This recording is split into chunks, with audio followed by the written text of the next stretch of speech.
Hello my dear students. Hindi crazy solution में आपका स्वागत है। इस लेक्चर में हम देखेंगे आय और व्यय पर आधारित प्रश्न। तो चलिए शुरू करते हैं। क्वेश्चन नंबर पहला। क्वेश्चन नंबर फर्स्ट ये कह रहा है कि श्रीमान कपूर अपनी कुल आय का 20% मकान किराए के रूप में खर्च करते हैं और शेष का 70% घरेलू चीजों पर खर्च करते हैं। तदनुसार यदि उनकी बचत 1800 रुपए की हो तो उनकी कुल आय कितनी है? देखिए क्वेश्चन नंबर फर्स्ट का सलूशन।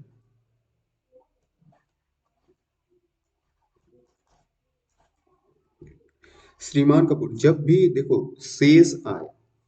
शेष आय पे आधारित हो और जहां पे शेष न जुड़ा हो, हालांकि दोनों क्वेश्चन मैंने इसमें लिया हुआ है ना। आपको क्लियर पता चल जाएगा कि शेष जब दिया हो और शेष न दिया हो तो क्वेश्चन कैसे सॉल्व होता है। तो यहाँ पे तो शेष दिया है, तो ये क्या पूछ रहा है लास्ट में पढ़ते हैं। तो ये कह रहा है कि उसकी कुल आय रुपए में कितनी है, कुल आय। ओके, तो यहाँ पे हम ले रहे हैं, मान लीजिए आय उसकी एम, क्या है, एम है। किसकी आय? श्रीमान कपूर जी की आय टोटल एम है। ठीक है, अब ये कह रहे हैं श्रीमान कपूर जी अपनी कुल आय का 20% मकान पे, 20% मकान पे, लेकिन उसके पहले ये देखेंगे कि क्या कह रहा है ये, बचत, ओवरऑल बचत दे रहा है। तो 20% जब मकान पे खर्च करेगा तो बचाएगा कितना? 80%, है ना। गुड। तो ये इसका 80%, किसका? एम का। अपनी आय का 20% मकान पे खर्च करता है तो बचत उसकी कितनी होगी? अभी इस समय बचत कितना है? 80%। ओके, अब आगे क्या कह रहा है कि शेष का 70%, शेष तो यही बचा ना अभी भाई, जो बचत करेगा तो यही तो शेष है इसका, ये पूरा शेष हो गया। अब इस शेष का 70% घरेलू चीजों पे खर्च करता है। अच्छा, 70% घरेलू चीजों पे खर्च करता है तो बचाएगा कितना? 30%। तो 30/100, समझ पा रहे हैं आप? और यही टोटल मिला के कितना हो जाएगा? 1800 के बराबर हो जाएगा। क्यों? क्योंकि ये टोटल बचत है। कपूर 20% मकान किराए पर खर्च करता है। हमने मान लिया कपूर की पूरी जो आय थी वो क्या थी? एम थी। 20% मकान के किराए पर खर्च करता है तो 80% बचाएगा, और इस बचत का 70% खर्च करता है घरेलू चीजों पर। तो इस बचत का जो है 30% बचाएगा, क्योंकि 70% तो खर्च करेगा तो इस बचत का 30% बचाएगा। और ये टोटल अब बचत है कितना? 1800 रुपए।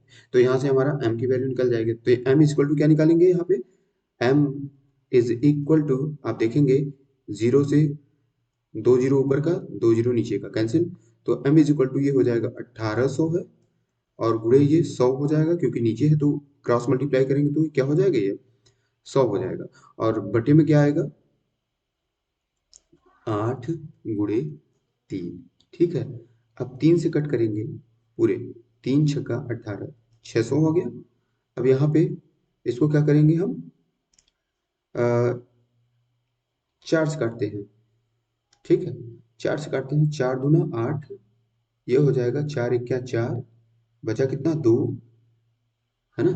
4 × 1 = 4, 4 2 6 यानी बचा 2, 4 पंजे 20, जीरो, और फिर एक तो 2 बचा है तो 150 को कट कर दो, तो ये हो जाएगा 2 सत्ते 14, 2 पंजे 10, और 75 का जब 100 में गुणा करेंगे तो कितना हो जाएगा?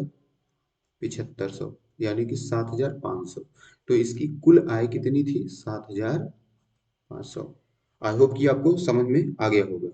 ठीक है, अगर इसका डिटेल लगाना चाहते हैं तो आप मानोगे, माना देख लो चाहे एक का। हालांकि आपको ये मेरे ख्याल से पूरी तरह से समझ में आ गया होगा। ये अगर मान लीजिए, अगर आपको फिर भी बहुत ज़्यादा शॉर्ट लग रहा हो तो अब यहाँ पे हम लेंगे, मान लीजिए एम हमने लिया है आय, तो इसका 20% निकाल लो पहले। ठीक है, 20% निकालोगे, ये क्या है? कुल आय का खर्च, मतलब कि कुल आय का 20% मकान पे खर्च हो गया, तो ये मकान का खर्च निकाल लिया आपने, तो ये कितना हो जाएगा आपका? जीरो जीरो कैंसिल, 2 5 जाए, यानी कि m/5 ये उसने खर्च किया, तो बचाया कितना? आप m में से फिर m/5, ये बड़ा लेंदी हो जाएगा। मेरे ख्याल से ये क्लियर, आपको समझ में आ गया होगा। फिर इसको सॉल्व करेंगे, जो आएगा उसका 70% निकालेंगे, फिर 70% में फिर जो ये शेष रहेगा इसमें से उसको सब्ट्रैक्ट करेंगे। ठीक है, हालांकि ये और कॉम्प्लिकेटेड हो जाएगा, तो इस वजह से हम केवल शॉर्ट ट्रिक्स पे ही बात करेंगे। ठीक है, तो अभी क्योंकि सभी को जरूरत उसी की होती है, कम टाइम में ज्यादा क्वेश्चन सॉल्व करें, तो आई होप फिर से एक बार रिपीट कर दे रहा हूँ। फिलहाल कह रहा है कि श्रीमान कपूर अपनी आय का 20% मकान किराए पर खर्च करते हैं, तो 80% अपना जो है पूरे आय का बचाएंगे, तो 80% यहाँ पे बचत हो गई। इस बचत का 70% घरेलू, क्योंकि शेष दे दिया है, 70% घरेलू चीजों पे, तो यानी 30%, उस बचत का 30% बचाएगा। और ये टोटल कितना है 1800, क्योंकि ये बचत है, तो इसको 1800 के बराबर कर दिया, तो एम की वैल्यू हम निकाल दिए, कितना आ गया 7500। क्वेश्चन नंबर दूसरा देखते हैं। क्वेश्चन दूसरा ये कह रहा है कि राम अपनी आय का 24% मकान के किराए पर तथा 62%, देखिए यहाँ पे आ गया, शेष है क्या इसमें? नहीं, इसमें शेष नहीं है। कह रहा है कि राम अपनी, अभी पिछले वाले क्वेश्चन में हम लोग देखे थे कि उसमें शेष दिया हुआ था, जब शेष होता है तो, है ना, तो किस तरह से सॉल्व करते हैं, और जिसमें शेष न दिया हो उसको किस तरह से सॉल्व करते हैं। तो देखिए ये बिना शेष वाला, तो ये कह रहा है कि राम अपनी आय का 24% मकान के किराए पर तथा 62% अपने परिवार पर व्यय करता है, अपने परिवार पर व्यय करता है। कह रहा है कि तथा शेष आय की बचत करता है, और उसकी बचत कितना, इसमें भी बचत ही दे रहा है, तो कुल आय पूछ रहा है, ठीक है, इसमें भी वही ले लीजिए, कुल आय मान लिया हमने एम है, यही हमें निकालना है। ठीक है, अच्छा, अब ये कह रहा है कि 24% मकान पे, 62% परिवार पे, शेष नहीं दिया हुआ ना, तो दोनों को जोड़ देंगे, तो ये हो जाएगा हमारा 62 को 24 में क्या कर देंगे, 62 को 24 में जोड़ दीजिए, 24 में जोड़ देंगे, तो ये हो जाएगा 86। 86% वो टोटल खर्च करता है। क्या करता है भाई, खर्च ही तो कर रहा है ना, 24% मकान पर किराए पे खर्च करता है, 62% परिवार पे, तो 86% कुल खर्च करता है, और शेष बचत करता है। तो अब जो उसकी बचत होगी वो कितनी होगी भाई, 86%, जब वो 100% पूरा 100 होता है, तो जब 86% वो क्या करेगा, 86% खर्च करेगा, तो कितना बचाएगा, 86 में सब्ट्रैक्ट कर दो, यानी कि 14% बचाएगा। तो एम का लिखेंगे 14%, एम का 14% यानी 14/100, और ये किसके बराबर होगा, ये बराबर होगा 6300 के, क्योंकि यही तो बचत है। समझ गए आप?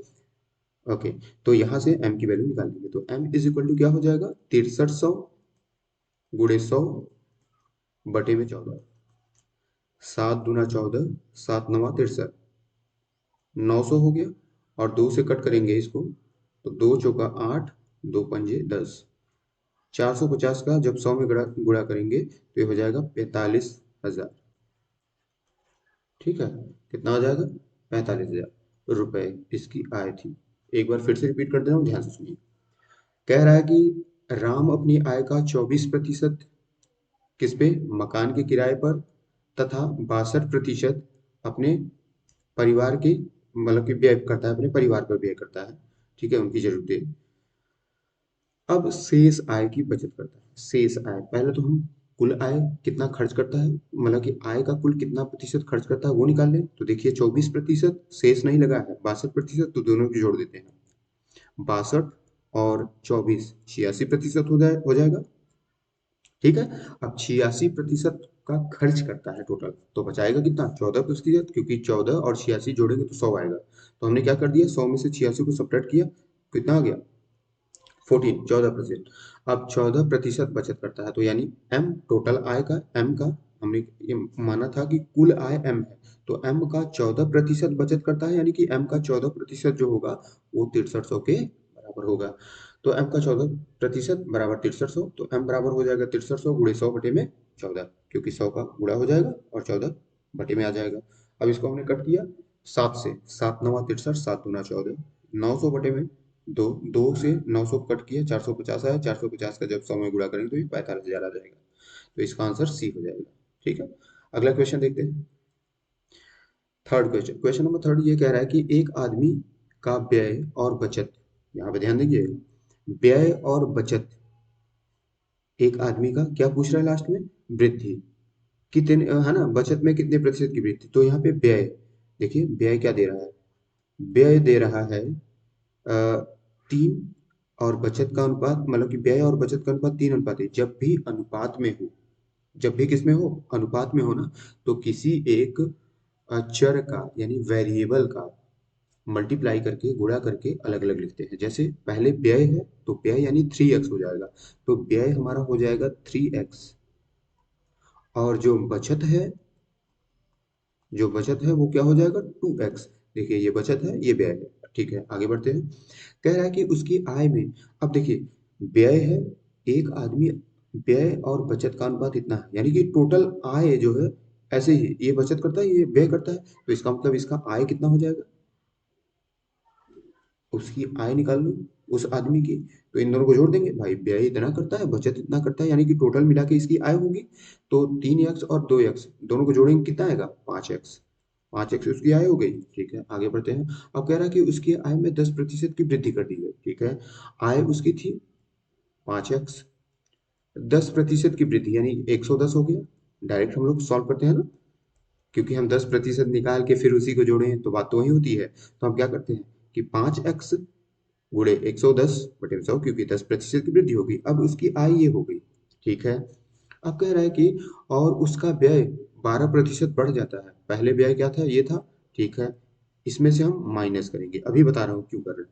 अब ये से ये है 3x, भाई व्यय क्या था 3x था पहले, लेकिन 12% व्यय उसने क्या कर दिया, बढ़ा दिया। इसका मतलब कर दिया 112/100। अब देखिए ये टोटल आय हो गई उसकी, बढ़ी हुई आय, और ये बढ़ा हुआ व्यय हो गया। तो अब जो आएगा वो बचत आएगा, क्योंकि हम आय में से व्यय जब निकालेंगे तो बचत ही आएगा ना। तो ये हमारा बचत आ रहा है, समझ गए आप, ये हम लोग बचत निकाल रहे हैं।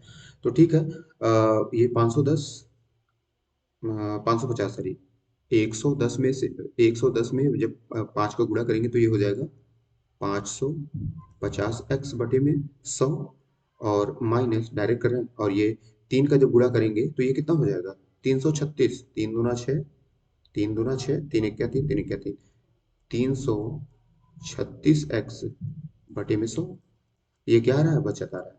अब इसको सॉल्व करो, कितना आ गया, ये 550 में से 336 गया, ये हो जाएगा 14, 10 में से 6 गया 4, यहाँ पे बचा 4 में से 3 गया 1, यानी कि 214x/100, 214x/100, ये बचत है। ठीक है, अब ये कह रहा है कितने प्रतिशत की वृद्धि हो गई। तो ठीक है, पहले बचत कितनी थी उसकी 2x, ध्यान देंगे, तो 214x/100 माइनस 2x, भाई पहले बचत ये थी और अब की बचत ये, यानी कि बचत में वृद्धि हुई है। तो इसका मतलब ये है कि अब इतना माइनस इतना, कितने प्रतिशत की वृद्धि हुई है ये कह रहा है। तो 2x कर दो,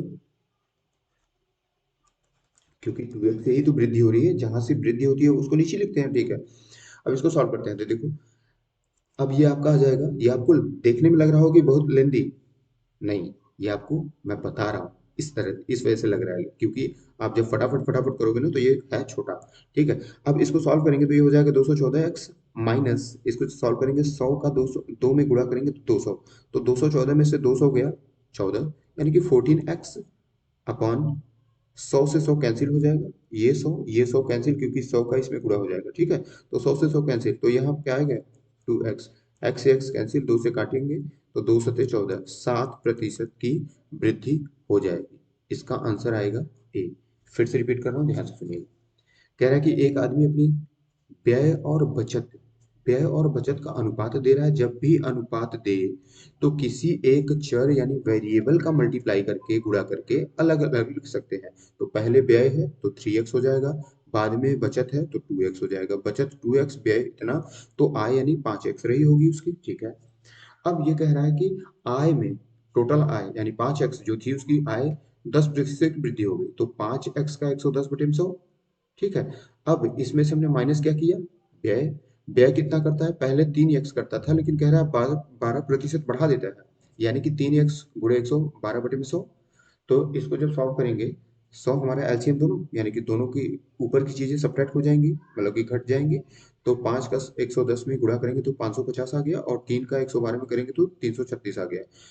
550 में से 336 गया, 214 एक्स बटे 100 बचा। ठीक है, अब 214 एक्स बटे 100, अब ये अब की बचत है, ये अब की बचत है और ये बढ़ा हुआ बचत है क्योंकि वृद्धि पूछ रहा है, तो यानी कि ये वृद्धि है। तो पहले कितनी थी, 2x थी, तो कह रहा है कि अब कितने प्रतिशत की वृद्धि, बचत में कितने प्रतिशत की वृद्धि हुई। तो भाई ये बचत माइनस पुराना वाला बचत अपान पुराना बचत, बचत गुणे 100, यही तो है ना, बचत में प्रतिशत वृद्धि होगी। तो इसको हमने सॉल्व किया, कितना आया, 7% की वृद्धि हो जाएगी। ठीक है, अगला क्वेश्चन, क्वेश्चन नंबर चौथा, क्वेश्चन नंबर फोर्थ कह रहा है कि ए अपनी आय का 75% खर्च करता है और शेष बचा लेता है।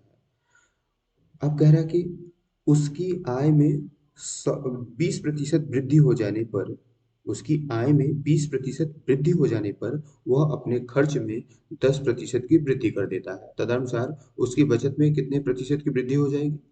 ठीक है, समझ पा रहे हैं आप, इसमें कहीं भी कुछ दे रहा है, यहाँ पे सब परसेंट में दे रहा है। तो हमेशा जब इस तरह के क्वेश्चन आए, परसेंट पूछे परसेंट में दे, तो 100 लेकर चलते हो, 100 लेकर चलेंगे, 100।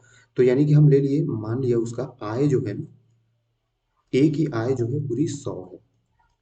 ठीक है, अब कह रहा है कि 75% खर्च करता है, तो जो ये जो खर्च है उसका 75 रुपये हो गया, 75 रुपये हो गया, और जो बचत है उसकी, है ना, तो शेष बचा लेता है। यानी कि बचत क्या है इसकी, अब बचत 25।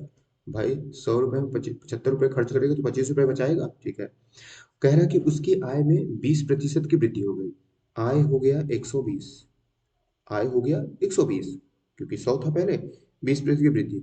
और वो कह रहा है अपने खर्च में, देखिए सेम पिछले जैसा है थोड़ा सा, तो अपने खर्च में 10% की वृद्धि कर देता है, खर्च में 10% की वृद्धि कर देता है, तो माइनस 75 का 110, 75 का 110 बटे 100, ये वृद्धि कर देता है।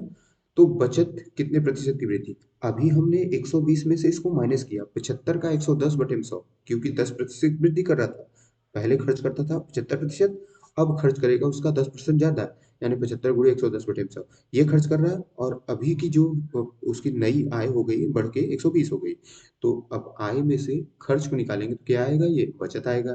ठीक है, तो इसको कितना हो जाएगा, 25×3 = 75, 25×4 = 100, इसको सॉल्व करेंगे, 12×4 = 48, 480 माइनस 330 बटे में 4, ये कितना हो जाएगा, ये हो जाएगा आपका 150, 150 बटे में 4, ये क्या आ गया इसका, ये क्या आ गया इसका, बचत है। कह रहा कि वृद्धि कितनी है, तो बचत ये है 150, और पहले की बचत 25 थी, तो 150 बटे में 4 माइनस 25, और कहाँ से बढ़ रही है, 25 से बढ़ रही है, गुणे 100। ठीक है, अब इसको करेंगे 25×4 = 100, तो और इसको सॉल्व करेंगे तो 150 माइनस 25×4 = 100 बटे में 4 गुणे 4, तो था ही, 4 से 4 कैंसिल, और ये हो जाएगा 150 में से 100 गया 50, 50% की वृद्धि हो जाएगी। तो इसका आंसर आया सी। आई होप कि समझ में आ रहा होगा आपको, है ना। जब यहाँ पे देखिए, जिस क्वेश्चन में अगर प्रतिशत ही केवल दिए और प्रतिशत पूछे, तो हमेशा लगभग ज्यादातर क्वेश्चन में 100 लेकर करोगे तो बड़ा इजी हो जाता है सॉल्व करना। तो जैसे हमने इसकी आय 100 लिया, 75 खर्च हो गया, बचत कितना 25 किया। ठीक है, अब कह रहा है कि आय में 20% की वृद्धि हो गई, एक यानी कि 100 था तो 120 हो जाएगा उसका आय। ठीक है, माइनस किसको कर रहा हूं मैं, खर्च को, तो बचत आएगा। अब खर्च क्या है, पहले खर्च 75 था, अब ये कह रहा है 10% की वृद्धि कर देता है खर्च में, तो 75 में 10, 110 कर दिया बटे 100, क्योंकि वृद्धि, टोटल वृद्धि आ गई, यानी कि खर्च वृद्धि सहित ये इसका खर्च आ गया। तो 75 गुणे 110 बटे 100, इसको सॉल्व किया, 120 माइनस 75 गुणे 110 बटे 100 को सॉल्व किया तो कितना आया, 150 बटे 4। अब ये इसकी बचत है, ये नई बचत है, और ये कह रहा है कि बचत में वृद्धि हो रही है। ठीक है, तो वृद्धि कितनी हो रही है, तो 150 बटे 4 माइनस 25, क्योंकि पहले का 25 था, और वृद्धि कहाँ से निकालनी है हमें, 25 से ही निकालनी है, यानी पुराने से निकालनी है, तो बटे में करते हैं, गुणे 100, और 25 से 100 को काटा, 4 आ गया, और इसको जब सॉल्व किया, इसको हल किया, तो ये हो जाएगा 150 माइनस 100/4 गुणे 4, 4 से 4 कैंसिल, 150 में से 100 गया 50, 50% की वृद्धि हो जाएगी। अगला क्वेश्चन देखते हैं। क्वेश्चन नंबर 5वें का सोल्यूशन ये कह रहा है कि x है ना, x ने अपनी पूंजी का 1/3 भाग 7% पर, है ना, यानी 7 ऐसे कहो कि ब्याज उसको मिलता है 7%, 1/3 भाग दे दिया जहां पे 7% का उसको ब्याज मिलता है, और अपनी आय का 1/4 भाग 8% ब्याज कमाने के लिए दे दिया, और शेष जो बचा उसका आय का शेष जो बचा उसको 10% पर निवेश कर दिया गया। अब ये कह रहा है कि उसकी वार्षिक आय 561 रुपए है, यानी कि टोटल उसको तीन जगह से उसको इतना रुपए प्राप्त हुआ ब्याज के रूप में। ठीक है, तो उसकी पूंजी कितनी थी, यानी कि उसकी अपनी पूंजी कितनी लगाई उसने। ठीक है, तो हमने ले लिया उसकी पूंजी एम ले लिया। क्या ले लिया? एम। उसकी टोटल हमने पूंजी एम ले लिया, ध्यान देंगे अभी। अब ये कह रहा है कि एक्स ने अपनी पूंजी का 1/3 भाग, एक बटा 1/3 भाग एम का 1/3 भाग 7% पे देता है, यानी कि 7/100 प्लस अपनी पूंजी का 1/4 भाग, यानी कि एम का ही 1/4 भाग एम गुणे 1/4 का 8% पे देता है, यानी कि 8/100। ठीक है, यानी इस पे 7% की ब्याज आएगा, इस पे 8% का ब्याज आएगा, और शेष पर 10% का ब्याज। तो कहेंगे सर शेष कैसे निकालेंगे, तो देखिए नीचे हम निकाल दे रहे हैं शेष। एम था पहले, माइनस इसमें से करेंगे m/3, मतलब कि 1/3 भाई m/3, क्योंकि 1/3 भाग वहां देता है, और m/4 भाग, यानी कि 1/4 भाग दूसरी जगह देता है। तो इसको हम हल करेंगे तो इसका एलसीएम आएगा 12, 12 क्या, यानी कि 12m माइनस ये 4 एक क्या 4, 3 एक क्या 3, 4 3 7, 7m/4, यानी कि कितना आ जाएगा 5m, 5m/7, 5m/7। अभी जो शेष है तो वो उसको किस पे देगा, यानी कि 5m/7, ये जो शेष आया था इसको देगा 10% पर, यानी कि 10/100। और ये जो टोटल, ये भाई इतने आय का, अपने आय का 1/3 भाग 7% पे देता है, तो ये इसको वो मिला, इसको ब्याज मिला, इतना ब्याज मिला, प्लस इतना ब्याज मिला m/4 पे, यानी कि 1/4 भाग के उसके आय पर, पूंजी पर, और जो शेष पूंजी थी उस पर 10% का ब्याज उसको इतना मिला। तो इतना ब्याज प्लस इतना ब्याज प्लस इतना ब्याज, टोटल ब्याज उसको कितना मिला साल के अंत में 561। अब यहाँ से हम m का मान निकालेंगे, हमारा आंसर आ जाएगा। m का मान निकालेंगे तो यहाँ पे देखिए सब में एक, देखिए यहाँ पे भी 1/100 है, यहाँ पे भी 1/100 है, यहाँ पे भी 1/100 है। ठीक है, तो हमने 1/100 जो है कॉमन कर लिया। ये देखो प्रोसेस होता है ना, जल्दी से सॉल्व करने का। 1/100 कॉमन किया तो यहाँ पे बचेगा 7m/3, पहले में बचा 7m/3, प्लस दूसरे में बचा, ये हो जाएगा 4 एक क्या 4, 4 दूना 8, या मत मत कट करो अभी, कट ही मत करो, तो ये हो जाएगा 8m, 8m/4, 1/100, और ये हो जाएगा प्लस, ये हो जाएगा हमारा 50m, 50m/7 बराबर 561। ठीक है, तो 100 का गुणा कर देंगे और यहाँ पे हम m का मान निकालेंगे। ठीक है, m का मान निकालेंगे। यहाँ पे कुछ गलत किया है हमने, हाँ गलत क्या किया है, सॉरी। यहाँ पे देखिए इसका एलसीएम हम ये साथ साथ लिख रहे हैं, ये 4×3 12 आएगा भाई, इसका एलसीएम आएगा 12, सॉरी। यहाँ पे देखिए थोड़ा सा गलत हुआ है, यानी कि 5, 5m/12 आएगा, तो जहाँ पे हम 7 लिख रहे हैं वहाँ पे 12 लिखेंगे, ये हम 12 लिखेंगे, ये 12 थोड़ा सा बना लीजिएगा, गलती से मिस्टेक हो गया यहाँ पे, तो ये है 12। ठीक है, रुको इरेज कर देना इसको थोड़ा सा। ठीक है, ये है 12। ठीक है, 12 है, तो यहाँ पे क्या आएगा,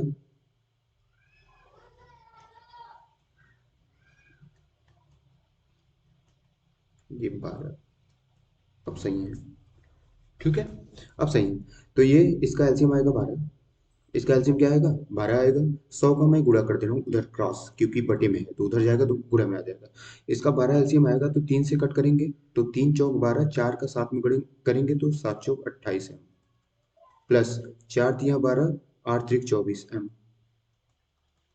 प्लस 12 से 12 कैंसिल है नहीं 50 है, ठीक है, बराबर हमने क्या किया 561 गुणे 100 गुणे 12, क्योंकि इसका भी एलसीएम हमने उधर कर दिया, ठीक है। अब इन सबको यह यहाँ पे एम रहेगा 50 एम।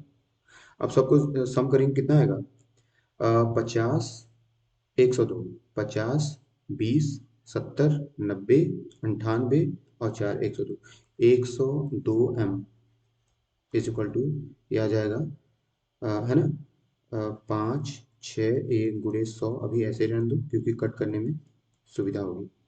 तो जब 102 से डिवाइड करेंगे तो ये m का मान आ जाएगा, m का मान आ जाएगा 561 गुणे 100 गुणे 12 बटे में 102, कट करते हैं, 2 छंगा 12, 2 पंजे 10, 2 पंजे 10, 2 51, 51 बन जाए 51, बचा 5, फिर 51 बन जाए 51, 11, तो 11 छक्का 66, यानी 6600, 6600 रुपये उसकी जो है सी इसका आंसर आ जाएगी। उसकी पूंजी कितनी लगाई थी पूरे टोटल 6600 की। आई होप कि क्लियर हो गया होगा आपको, ठीक है।